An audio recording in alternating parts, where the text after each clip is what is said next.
Joining us this morning, Titania Jordan. Tatiana Jordan. Did I get the name right? Jordan? Titania. Titania. Okay. All right. It's Titania Jordan.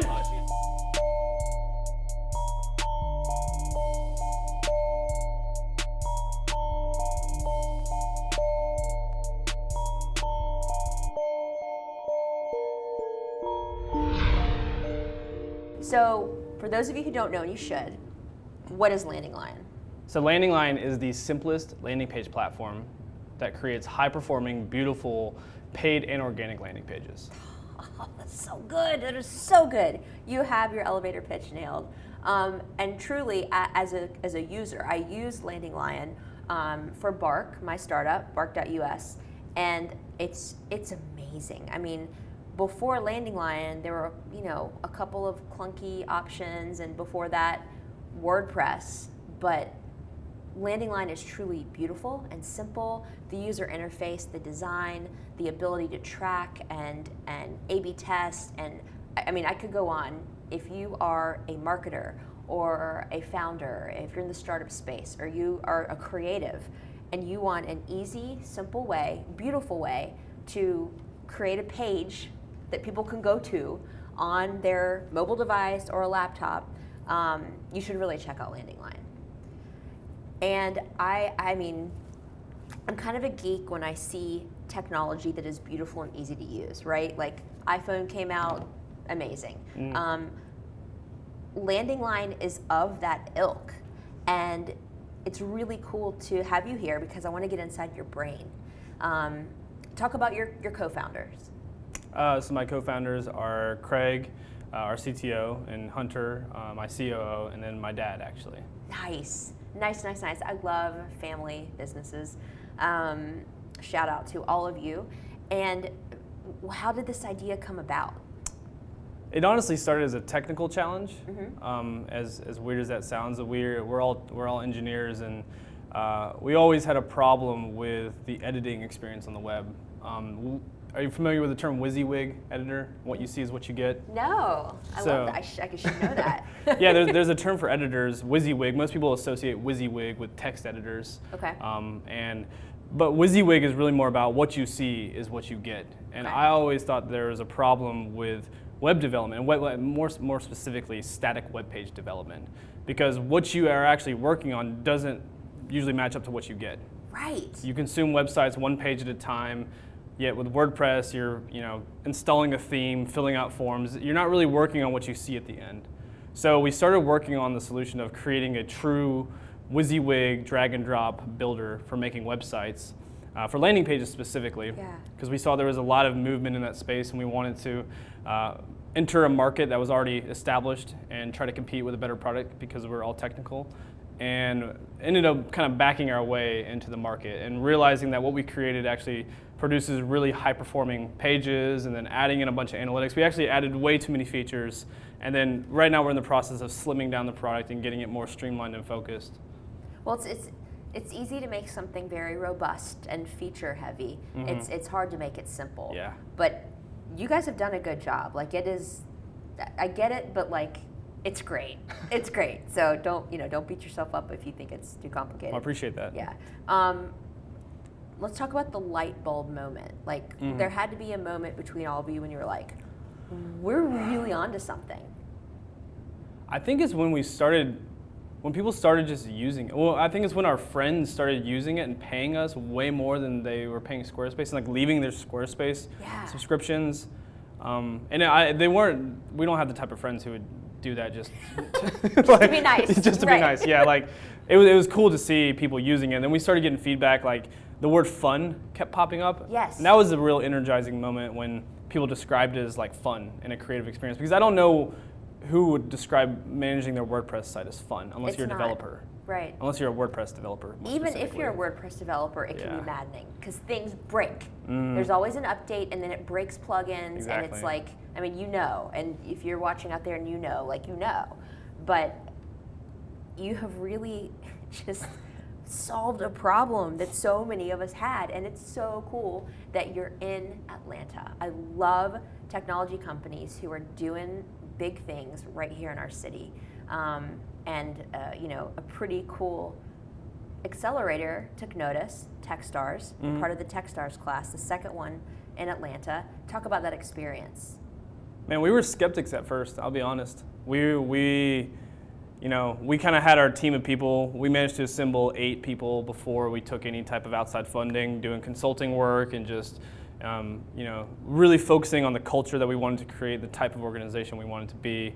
But then we started realizing that growing a business is hard. And we made the decision to do it, and honestly, it was the best decision we ever made as a team. Yeah. So, a lot of growth through that, made a lot of strong relationships. I think it really just focused us as entrepreneurs and getting disciplined about, looking at our metrics and identifying what the value drivers in the business are, and really just getting our marketing message down. I think our product vision has basically been the same for the past 3 years. The vision of what we want this thing to be. It's more about how do you create something that's going to be sustainable to get you to that vision, and that's what Techstars really helped us out with. Wow, that's a ringing endorsement. Yeah. It's great. Full disclosure, Bark went through the first Techstars class in Atlanta, and I can't say enough good things about the experience that I had an honor to be a part of, and the entire team there, and the community, right? Whether you're part of the first class, the second class, or the upcoming third class, or anywhere internationally. It's kind of like a fraternity or sorority. It's a community. It reminded me of that mixed with like grad school, like a very condensed like initiation, and you have that event at the end that everyone's stressed out about, Major stress. Major stress. Yeah. Talk about demo day. How did you feel?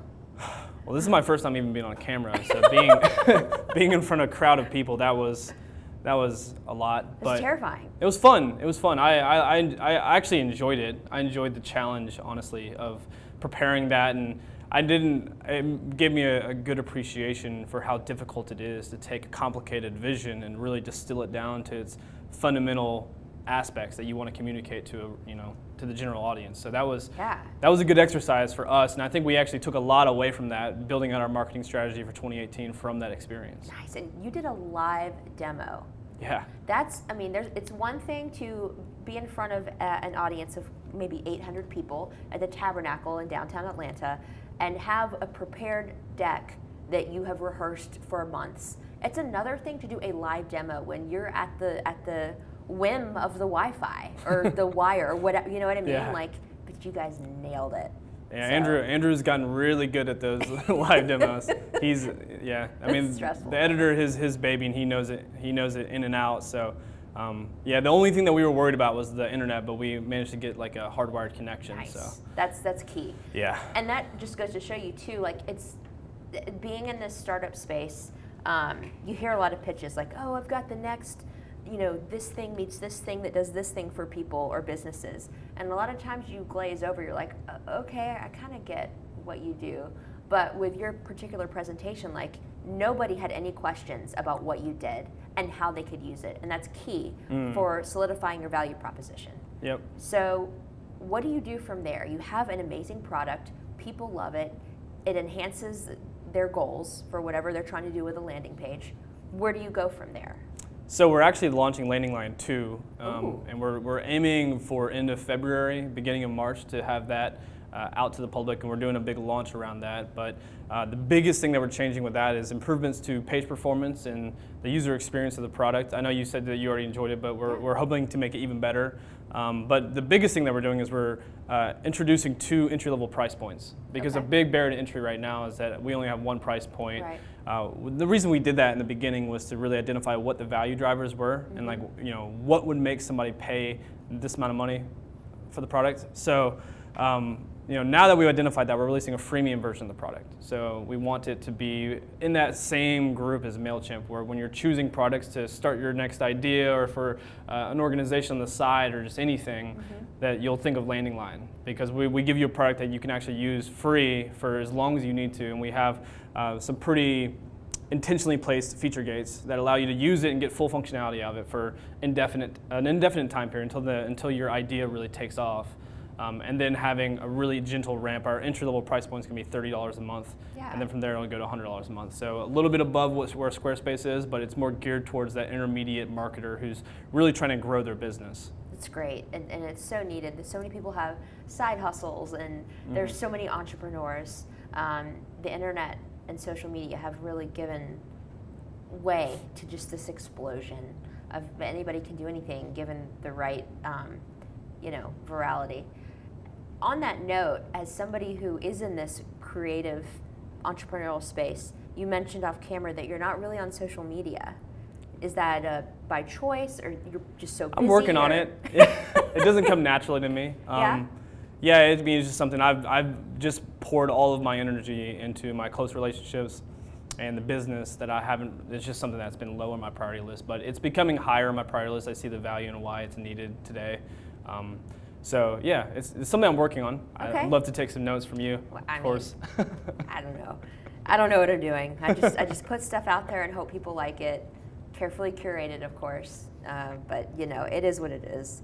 There are pros and cons, but I would think that someone of your age and stage in life would be more into it than you are, and I actually think that's really cool that you are so dedicated and focused on your business and your relationships.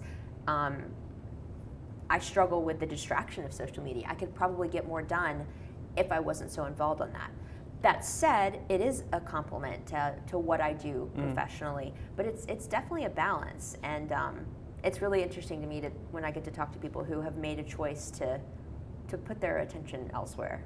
Yeah, I think it was more of I'll focus on it later. Like right now, I always thought for me to really use social media, because everything for the past 5-6 years of my life has been focused towards what is going to get us to the next milestone for the business. Yeah. And me working on my personal brand was never a priority. I was like, who are we? We're nobodies right now. We need to do something to prove that we can, make an impact and a dent in the world before I should go out there and really focus on that. And I think the rest of the team too is, we all kind of had that same mindset where we didn't really focus on social media. We're like, all right, let's build something. Let's prove to the world that we can make something that people want to use, and then, then we'll start working on marketing it and marketing ourselves and establishing ourselves as thought leaders. But we've been, we locked ourselves in a house for 3 years working on this project. That's amazing. Yeah, it was.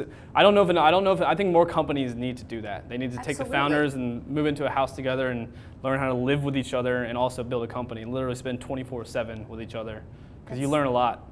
Absolutely, yeah. And I'm really glad that you're being super authentic about the time it took to get to MVP and startup, right? Because some people think, 2 months, 6 months, I'll get this thing out. Like, you're talking about years, 3 years, 5 years, 6 years. It takes a long time to get something where it needs to be.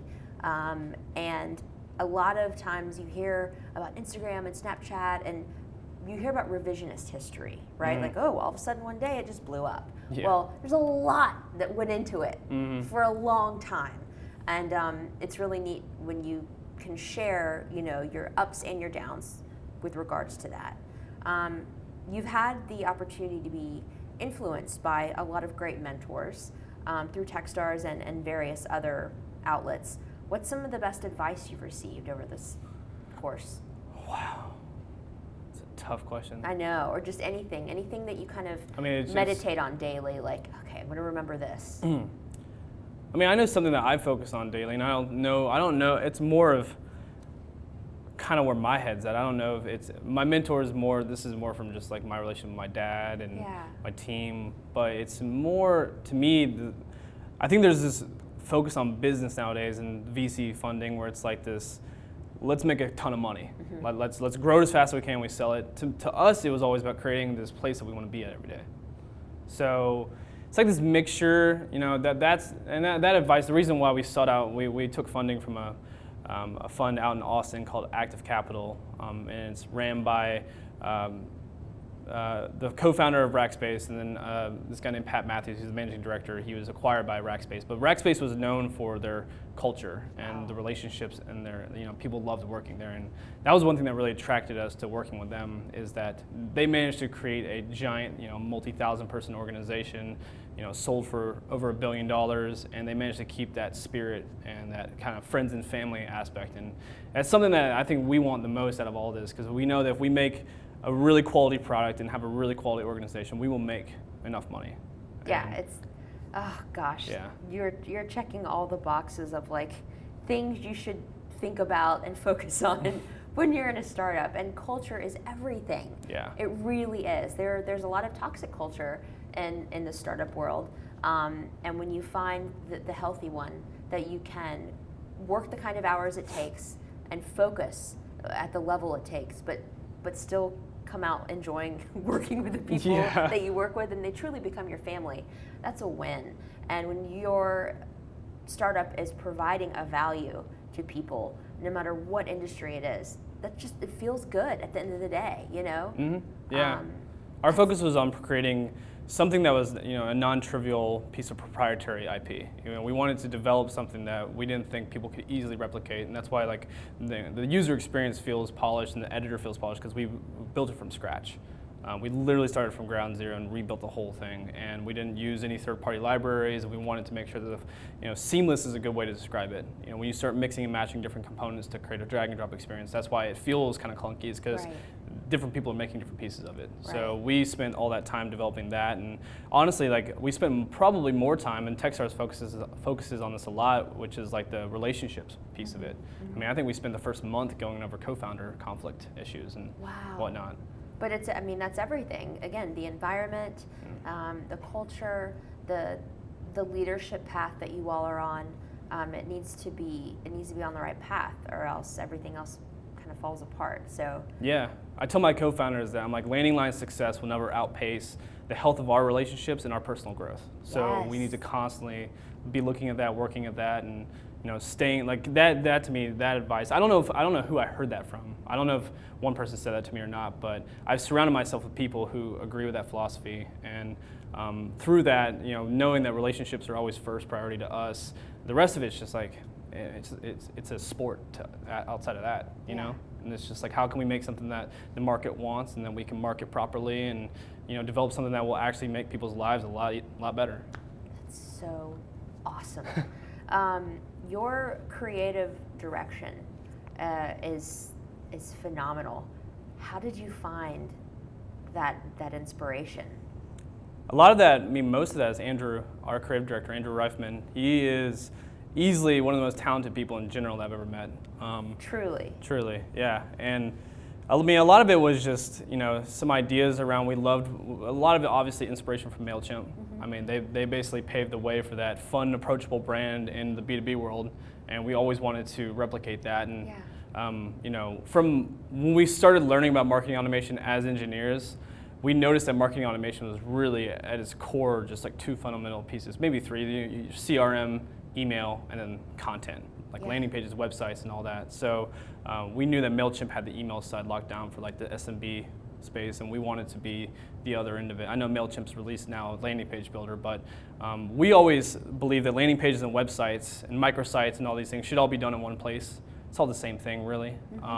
So we wanted to create a tool that was a blend of those things, but really targeted towards non-technical marketers who would be spending every single day inside of it. Because so many of our friends, and even us as developers, anytime we needed to make a static website, it was always a pain. Like for everybody, it's a pain. Because developers don't want to do it because it's not fun, it's not interesting, and marketers don't want to deal with WordPress and learn how to code. So they're just kind of they're left to the mercy of the developers, and the developers don't want to do it. No. So it just doesn't get done. So you solved a pain point. You and your co-founder solved a pain point for a lot of people. Yeah, it's awesome. That's what we're hoping, and we know there's a lot. That's the plan, at least. How do you can't live, eat, breathe, think about this 24/7. You have to sleep, and then you also have to have a little downtime or do something. So how do you decompress or center yourself? For me personally, man, I don't know. I mean, I just hang out with friends, and we go out and do stuff, and I try to. I mean, I don't want to set the tone for the company that it's not okay to do things outside, because one of the things that I work on with the team is treating personal development as part of work. And going out and go to the gym, and making sure that you take a break, and stand up. It's a marathon. Don't sit for 8 hours. Yeah. Yeah. It's a marathon, not a sprint. And we need to go through sprints. And sometimes there is a time when we need to put our heads down and grind. But there's also times where we need to just take a deep breath and walk a little bit, so that way we can catch our breath. So for me personally, I don't know. I mean, just what normal people do, I guess. Hang out with friends, watch Netflix, and just chill. Yeah. Awesome. Well, one thing I like to do on the show is just like drop stuff in the internet. Like, did you hear about the guy who, probably not because you're probably not watching TV because you're busy working, but there's this guy who went to Disney with a t-shirt, he's looking for a kidney, and somehow, some way through the power of the internet, they found a kidney donor for him. So like, super cool, right? So I always want to hope one day I can facilitate, it's a hard word, something like that. So if there's anything that you need help with, or anything that you feel passionate about or strong about, like, I would love for you to just tell us, drop it out there. Anybody watching, if you can help Alan and the Landing Line team with it, like, step up, comment below, send us an email, whatever. So like, is there anything that we as a community, both in Atlanta and online, can do to help you and Landing Line? Yeah, so at the end of February, we'll be launching Landing Line 2, and just to spread awareness, tell your friends about it. It'll be free, and we just want people to get in there and start, expressing themselves online and creating high quality content. I mean, that's our dream, is for people to be able to very easily create something that is a form of self-expression. I think a lot of website builders and a lot of web content out there is very template driven, so it's very difficult for someone to feel ownership over what they're creating. So that's something that we really want to spread, and that would help us be able to just take the next step in our journey to make even more features and things that don't even exist yet. Right now we've been kind of playing catch up to this point, but we have a lot of ideas that we want to be able to get to pretty soon. So that would help us out a lot. Awesome. All right, cool. Well, you heard him. Go to landinglion.com, sign up, learn everything. We'll have the link below in the description. Thank you so much for coming on Connect and for sharing your journey with us. And we are just really excited to follow your path. Awesome. Thank you for having me. Of course.